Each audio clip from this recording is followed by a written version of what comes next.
Is 1,200 to 1,300 calories too low for an overweight female for a long-term thing? In general, I would have to say the answer is yes, this might be a little bit too low. You want to watch this video right over here on how I recommend calculating your macros for safe and healthy weight loss. Let's say you have 100 pounds to lose and you just go on a program where they automatically just put you on like 1,200 calories. The thing is, once you drop, like 1,200 calories is like the lowest you should possibly go for a female. That's like the number you really want to be careful of. For men, you don't want to go below 1,600. So the thing is, if you just drop to that level, if you plateau at 1,200 calories, you have nowhere to go from there. You want to start as high as possible at a level where you are still making progress, but you are eating as much as you can, but still making progress. Then once you start to plateau, then you go down a little bit lower. Right away, people just want to drop and go so aggressive, but that's not wise, that's not smart, that's not the way to go. What you want to do is this.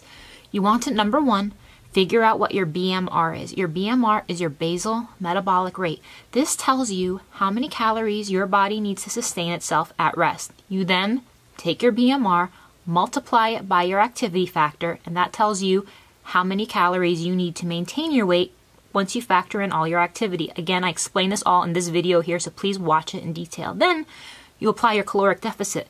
So I've had some clients who have had 100 plus pounds to lose, and they would be shocked that I would start them out on meal plans somewhere in the 1,800 calorie range, sometimes 1,900 calorie range. Depends on the person, but they're like, wow, this is so much food. How am I going to lose weight? But then they're shocked that they do, because you're eating the right nutrients, you're fueling your metabolism, and the macros are balanced perfectly for your body type. So don't assume if you're overweight that you need to be on such a low calorie plan, because you may not necessarily need to. Depending on your frame, let's say if you're 5 foot, and you have some weight to lose, those calorie ranges might be a little bit more appropriate for you, but you don't need to necessarily drop that low, especially for a long term. It's not sustainable, and you're probably going to have bigger problems.